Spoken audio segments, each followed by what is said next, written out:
Hey guys, what's up? Welcome back to iTutorTherapy, back with another video. This is teacher Adele. We took the video outside today. Today we're going to talk about something that's really important, which is the iTutorGroup rating system, and we're going to discuss some details about it. I've talked about this before many times, but I feel like I needed to speak about it more in depth and mention more details to help you make up your mind about what you need to do to maintain your average rating. Let's begin.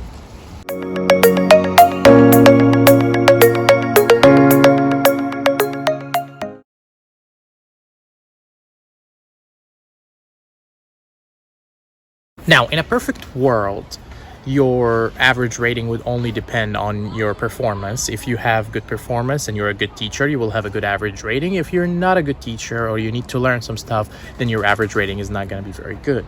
However, the truth of the matter that things are not like that, and there are so many other factors that can come into play and affect your average rating regardless of your performance.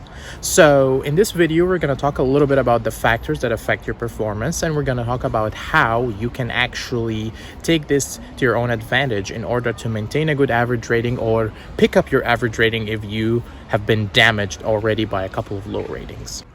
So when you're a new teacher at the company and you're just still figuring out how to do it, you don't have a lot of experience, then you probably make a lot of mistakes. You're probably still, your performance is not the best and you're learning as you go. And then after a while, all that hits a certain plateau.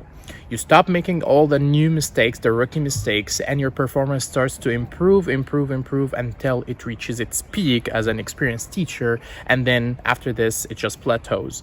And here, this is the point where actually your performance doesn't really reflect your average rating anymore, because many times you will be a good teacher, you have a high performance, and you will receive a random low rating. Let's assume that all the students that you're going to teach are not regular students, that you are getting random new students every single time.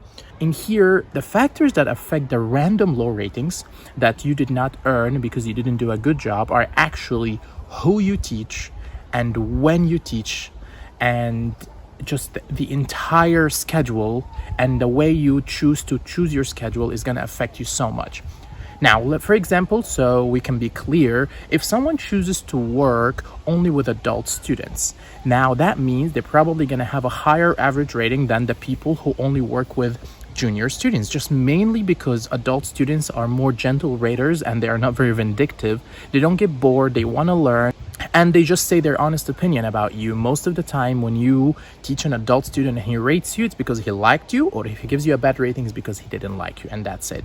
However, when you teach children, there is a whole new mess and random factors that can affect their performance. It can be random background noise from other students because they are noisy. It can be that he just went to his mommy and told her, I didn't like this teacher, and she just gave you a 7 or a 6 without thinking why or how.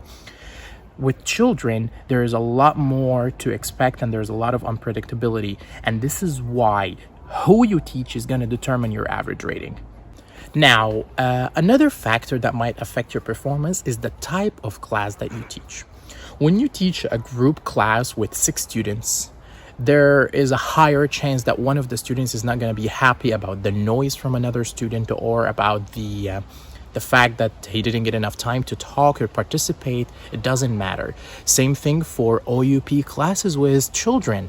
When you teach OUP one-on-one, children are always used to you focusing on them. They're the center of the attention. However, when they go to OUP 1-on-2 or OUP 1-on-3, where there is more than one, and in that case, it becomes a problem, because sometimes the children don't like the fact that you are talking to the other student. They feel they don't get equal speaking time. Sometimes the students will have noisy background, especially children, and children will complain about that.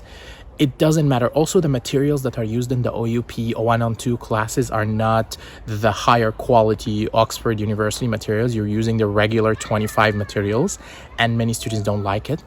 All these reasons can affect your average rating, and there is a higher chance you will get a low rating from OUP 1-on-2 or OUP 1-on-3 than the regular OUP class in the middle of the week.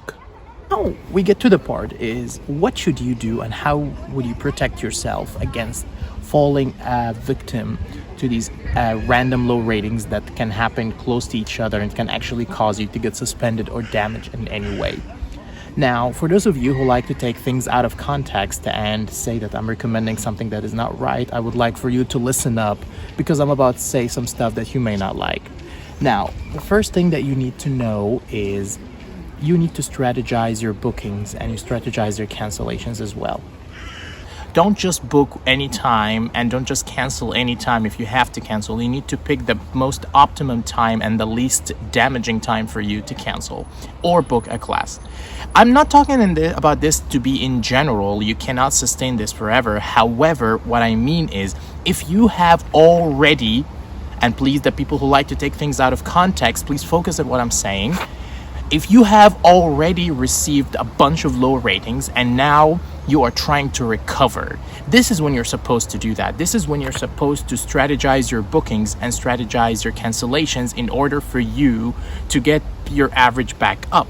If you just follow your schedule how it used to be, or everything was the same, you might find yourself even getting yourself more damage or getting another random low rating that might be too much to handle, and it can actually put your average below a certain threshold, and then you can find yourself in a bigger problem, like getting suspended for a while or even worse. Once you sustain some damage from the low ratings, you need to know what to do. You need to focus on what you need to do. I've talked about this in another video before. However, I would like to get into more details. The first thing that I recommended is to strategize, and that means if you sustain some damage from teaching children, then perhaps in the next few days try to teach adults, and that you can do that by booking only the time slots that are for adults, like late night in China or super early morning in China. This can make a huge difference. A couple of classes and you're gonna get a lot more ratings, a lot of more good ratings, and you can put your average back up. One thing you need to do is actually identify your danger zone. And this danger zone is the time where they actually might calculate your average for your weekly average or for your last 50 sessions average for their reports or whatever. You need to make sure that you have a good average rating around this time. So if you have a certain bad rating and you do not do anything to recover from it as fast as possible, you are endangering yourself and you are putting yourself in this danger zone where they might catch you and tell you, hey, you have a low rating and we need to talk a little bit, or we need to suspend you, you need to take some training or whatever.